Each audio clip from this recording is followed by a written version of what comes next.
PGA Tour 2K21 video, and we're going to be focusing on the new update that came out end of last week, I guess it was, where we had Season Pass 2. We got a bunch of Titleist gear, FootJoy, so Acushnet, a lot of Acushnet gear. But there was one thing that kind of flew under the radar a little bit for a lot of people, and that was the ability of consoles to have 60 frames per second, or maybe more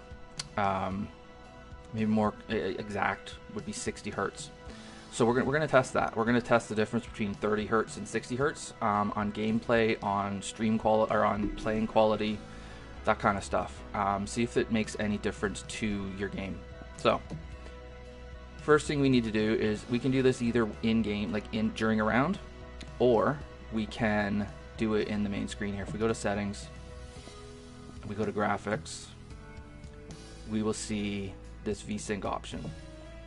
So before it was always locked to 30. Now you can change it to 60 if you want. We're going to start with 30.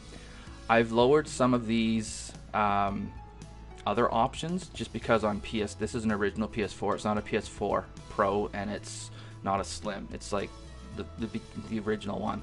And so I found that lowering some of these settings gave it a little bit better performance. It kept my PlayStation from sounding like it was getting ready to take off. Okay, so we'll do that, and we're going to just go into a match of some kind, and some kind of course. We won't play that one. We were having a little fun yesterday. We'll go to, I don't know, Pearl Mountain Golf Club. Just, the course itself shouldn't really matter that much. And yeah, this all looks fine. If you like the content that you're getting from this channel, please consider liking and subscribing. It's going to help the channel, helps us with the analytics. Also, I stream on Twitch Monday through Friday 1 to 4 at www.twitch.tv/WhatAboutAmeobi. Feel free to come swing by, say hi. I do course reviews, and I play competitive rounds on the TGCTours Platinum Tour. So we have a good time. Be really happy to have you there.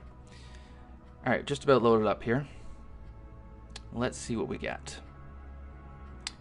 And I am recording this in 60 frames a second, so hopefully you'll see the difference when I switch.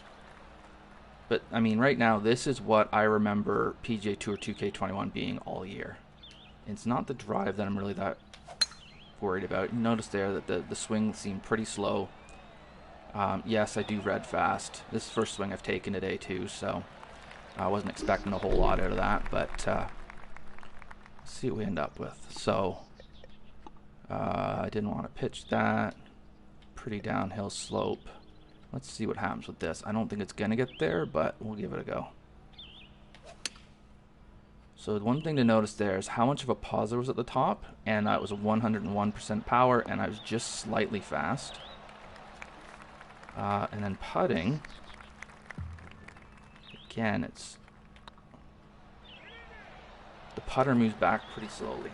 So we'll play another hole, and then we'll switch to 60 frames a second.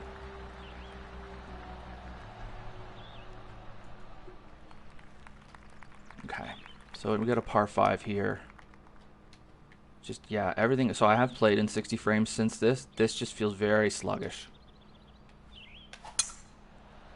Just take it back, swing through. I feel like the swing feels a little easier, but we'll test that when we get to 60 frames. And then what do we got here? All right. Well, didn't mean to red fast that, but again, 101%.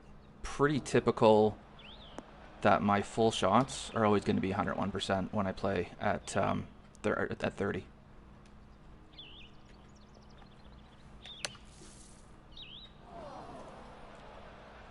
Why is the crowd groaning? That's a pretty decent shot. I just bounced it through the rough. Okay. And again, it just felt really slow. Okay, so 2 holes at 30. Now, let's go to 60. So we're going to go hit options on the PlayStation. We're going to go to settings using the R1 button. It'd be our right bumper on Xbox, I think. Go to graphics. And then we're going to change our VSync to 60. So from what I understand, this doesn't necessarily mean we're in 60 frames a second. It means we could be up to 60 frames a second, and our monitor is now going to output this at 60 hertz. And right away, it's just a much smoother experience.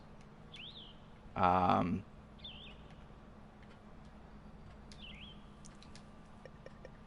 there's no laying up on this channel. Unless, oh, I can't go over that tree. Alright, well, I guess there is laying up on this channel.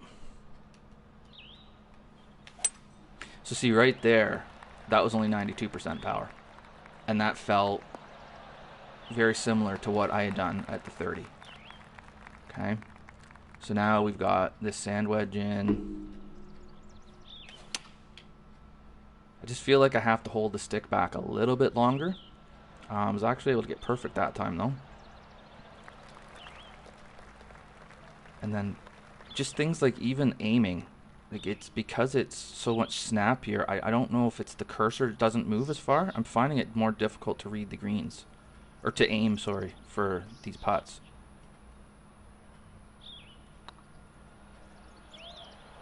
Yeah, see that just shot left. Okay. So there's definitely some difference here. And we noticed the first 2 holes I made pretty easy birdies. And now these 2 holes, we'll play this par 3 and then we'll play another par 4. I don't have a club for this, so try to red fast one in there. Watch out, bird. Always knew that was gonna be slow or short. Sorry. Yeah, we'll try chipping this. So again, it's still. I mean, the swing doesn't exactly feel fast or look fast, but except for the putt, it seems like it's kind of, instead of kind of going like this, kind of goes. Seems like the follow through is really quite speedy. Okay, so par 5, so cool. We played a par 5 already, so this will give us a similar experience.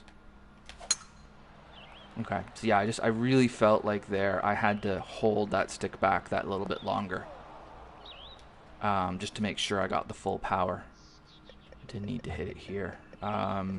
Just for the purpose of this, I'm just gonna chip it out straight sideways so that I'll have kind of the type of shot I would have had if I'd hit the fairway.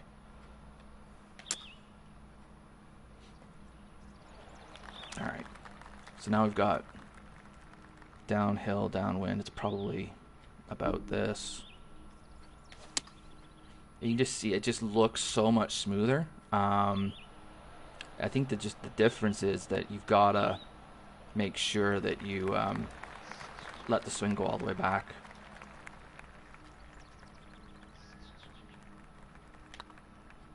And then the other thing I'm finding is that, so we make, oh, never mind. The other thing I'm finding is that the timing window for the putts, for the distance, it's harder to get that white that I just got there. It's a lot. I'm finding it if I wait for the feedback. I'm finding that it's making it go too far. Whereas before the patch and maybe at 30 frames a second, I was able to. I had more of a room for error for that. So that's something else I'm having to pay attention to. So we'll just play this last hole. A good length par 4. Okay, into the wind. It's probably. I'm not trying to play great here, but. Okay. So again, just the swing looks so much smoother. It's a hair fast, but with a 4-iron, it's a little bit harder to get that perfect. The 4-iron I use at least. This is on master difficulty, by the way, in case you're wondering. So I'm playing the same settings I would in a TGCTours event. Okay. So there's your difference between 30 frames a second and what I guess would be up to 60 frames a second. So the question I guess that comes out from this is this something that you guys are going to want to do? Do you want to switch to 60 frames a second? What I would suggest is try it. Go over here to your settings. Go to your graphics. If you're using a PS4 Pro or Xbox whatever the equivalent of that is for Xbox. I apologize, I don't know what that is. I don't know much about Xbox at all. Then, you know, try the 60 hertz. See how it feels, see how it works for you. Give it like at least a full round, to let yourself get used to the different timing and how long you have to hold the stick to go back and whatnot. And then I would suggest make your decision and stick with it. I think going back and forth between 30 and 60 would probably be a bad thing, because then you'd find yourself, you know, kind of betwixt and between. You wouldn't really be good at either one of them. And then the other thing I would do, especially on an older system like mine, is I would look at these and I would consider turning some of this stuff off, because it just seems to make the experience a lot better. Okay? If you have any questions, leave them in the comments below. Again, if you enjoyed this content, like and subscribe. And I will see you guys next time. Thanks.